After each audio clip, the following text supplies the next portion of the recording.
All right, we are here in beautiful Orchard Park. Dan Fates, I'm Jenna Cottrell. We're going to do a breakdown of mandatory minicamp, but before we get started, please be sure to like, comment, and most importantly, subscribe to the Buffalo Plus YouTube channel. All right, today it's really bright. It's a beautiful day. Yeah, we're gonna go sunglass mode. Keeping it cash. Keeping it very cash. All right, so mandatory minicamp today, day one. First and foremost, Jordan Poyer, a guy we didn't see all off season for any of the OTAs, here in attendance. Him being here, how big of a deal is that? Yeah, we talked about it yesterday and just leading up to all the training camp, all of these things and not being there for OTAs, right? Yeah. But it actually was the first time we got to hear Sean McDermott, Micah Hyde, Josh Allen be like, we missed him. Yeah. Like there was a lot more honesty, and I think what they could say now because he was there, they were able to say more. It wasn't just the politically correct answers, stuff like that. I thought it was really well said. You know, Josh Allen said, we missed him. And he also added, he missed being here. Yeah. Like there has been tons of lines of communication, and Micah Hyde, who's pretty much his best friend on the team, kind of their connection, was also saying that people were asking him all the time, when's Poe going to show up? I love that. He's like knowing essentially that Jordan would be back, but he's like, yeah, everyone's asking me, when's Poe coming back? When's Poe coming back? But obviously he's here today. I think that shows a lot about the team as well as Jordan Poyer. They want to make a deal done. Obviously Poyer wants a new contract, but both teams, or both like team as well as Poyer and his team, showing up to the table, and I think that's huge. All right, another takeaway from camp today. I thought Tavon Austin and Jamison Crowder looked great. Yeah. And like I said, I'm not trying to get all excited or go like, holy cow, look at these guys. But we saw when they added Tavon Austin, it was just kind of like, really? Tavon Austin, him, and Josh Allen talked about how the fact that he remembers watching his West Virginia highlights and saying how electric he was and that he's a pro's pro and all those things. And him and Jamison Crowder looked fresh. I know it is June. I understand this is minicamp. It just was more than I expected to see out of those guys, which is a great sign for an already deep wide receiving unit. Those were just two guys to me that stood out today. Yeah, Jamison Crowder had a catch, and I was like, oh, who's that? Yeah. Who's that? And then Tavon Austin, so funny. We got to talk to him last week, and I was kind of just blown away by his personality. He talked about, he's been in the league. Big third person guy, but I said he was in the league for almost a decade, and everyone was commenting how it sounded like I said 8 decades. So no, he's not that old, I promise, but today I felt like he was always around Allen. Like trying to listen to the play calls, kind of right there, trying to learn this offense. He said it's the hardest offense he's ever had to learn in terms of what he's been at, and he's obviously had other stops as well. But those were two guys. It's funny you mentioned that because that was kind of on my list of like, okay. And I wasn't expecting to come out here and be like, you know what, the wide receivers really stood out today, but they did. And obviously, like, we're no longer at the point where we're like, hey, Josh Allen, how do you look today? He looks great. He's going to look great pretty much every single day because at this point he's Josh Allen and he's arguably the best quarterback in the league.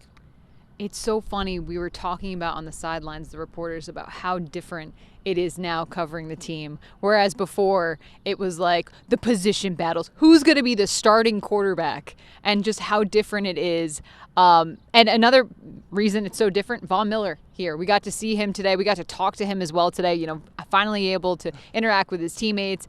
And he talks like he's 60 years old. Like so much experience. He's got some Ed Oliver twang in him. He's got some Southern country about that, but he's also got that wisdom that when I remember when Emmanuel Sanders spoke last year, it was just like, man, this guy gets it. Von Miller has that now. And he's just the way that, and I know people have commented on him when he's made the comments that he was unsure about Buffalo and how it was hard to leave and all of those things. Well, guess what? He said today just about the fact of why it's special to be here. And he was asked about playing for 3 different teams. And he goes, it's kind of like having 3 different kids, which I'm sure parents that are listening here can relate to. He goes, you love all 3 kids. He goes, you love your first one because it's your first one. He goes, but you still love your second kid. And he goes, I won a Super Bowl with my first kid. He goes, I won a Super Bowl with my second kid. He goes, and I want to be selfish and win a 3rd Super Bowl with my 3rd kid. And I thought that was outstanding. Listening to it, we'll put his full interview up on the Buffalo Plus YouTube channel. Make sure to click on that after you watch this full video because he's worth the time to listen to it. Completely agreed. He has so much experience, and he talks about that, and he even talks about imparting that wisdom onto the younger guys, like the Greg Rousseaus, AJ Epinesa, Boogie Basham, and he just talks about how with Greg, it's like, what did he say? You're just like polishing. It's like polishing a diamond. That was what he compared it to, and it's also the fact that he talked about his pass rush summit and how he doesn't call it a clinic, it's a summit. They bounce ideas off. And I think that's the Bills have been lacking that guy. You know, we talk about how, what can Emmanuel Sanders teach Gabe Davis and those guys? They haven't had an edge rusher like Von Miller. There's very few of them that have ever come across the NFL, and he winds up here in Buffalo to impart some of that wisdom. Jerry Hughes was great. He wasn't Von Miller. That is the big difference. Yeah, I will say, too, I feel like what always stands out to me is just the fact that you're adding a piece like that. And, you know, Stephon Diggs was obviously traded, but Von Miller picked Buffalo. Yep. And for that to be the case, he also just talked so much about, you know, Micah Hyde said that's why you bring in guys like Von Miller. We've had individual success, we've had decent team success, but we want that next piece of championship. And having a guy like Von Miller in the room just really elevates everyone. And a guy who's been there before. All right, I can't remember what point we're on. Also, sidebar, if you see cars screaming by behind us, those are the players leaving the facility. So they're not ours. They're not our cars, sadly. No. Man, I'd love one of those cars. There was an update, again, we heard from Micah Hyde about Trey White. And we keep hearing these bits and pieces. We haven't seen Trey. He was at the Micah Hyde softball game, but we really haven't gotten to see him around the facility to that extent. He said that nobody knows how much that guy is working in the dark, and that he said he would bet every single penny he had that he's going to come back as a better football player. Very strong words. Yeah. And as I've said before, I've been confident that he'll be back for week one and all of those things. It was just another one of those things where I feel like people have always, a lot of guys, you know, the coach and Brandon Beane have both tempered expectations.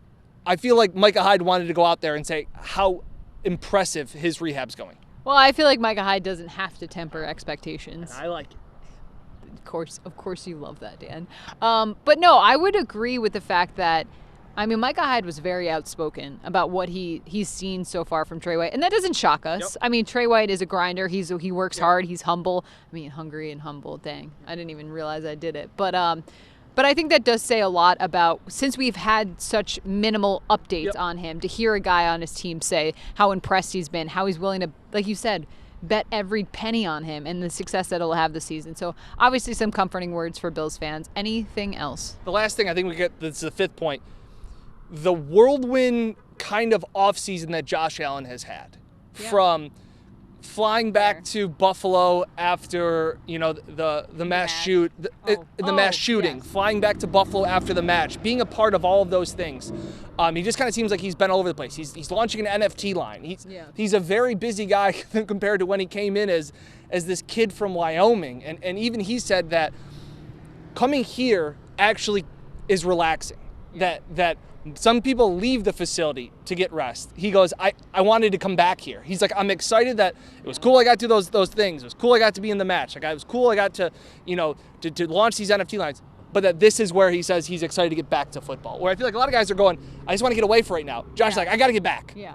I think that shows how much of a reprieve he does get here, though, where he really does feel comfortable and confident and kind of can do the work that he wants to do, because obviously he's had a tremendous amount of success. Him being in the match, he's now escalated himself to the superstar realm, but he still has so much more that he personally wants to accomplish, as well as this team. And I feel like, I mean, have your quarterback say that about a small market team. I think that says a lot. And look, I mean, it's early on, but, you know, this team, just from where it was a couple years ago to now, it's just night and day. And he has the awareness. He has the self-awareness of, hey, I'm going to play the match, but I'm going to take a red eye from Vegas to get back.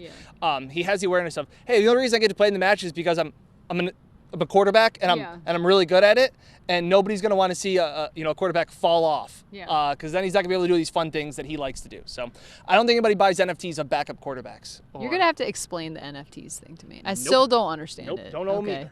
Okay. Josh is launching them. Okay. Yeah. That's all I know. Okay. We'll figure it out. There's like monkeys or something. I don't. There's apes. There's pictures. It's like paintings. Okay. But they're. All right. We're gonna digress. All right. Well, thank you so much. If you guys can explain them, let us know. Explain it to me like I'm 5. Yes. Like I'm 4. All right. Thank you so much for joining us. Please be sure to like, comment, and most importantly, subscribe if you do enjoy our content. If you do enjoy our content, if you want to share it with your friends, we always appreciate that as well. For Dan, I'm Jenna. Mike will be joining us later on this week as well. Thank you so much for watching. We'll catch you next time on the Buffalo Plus YouTube channel.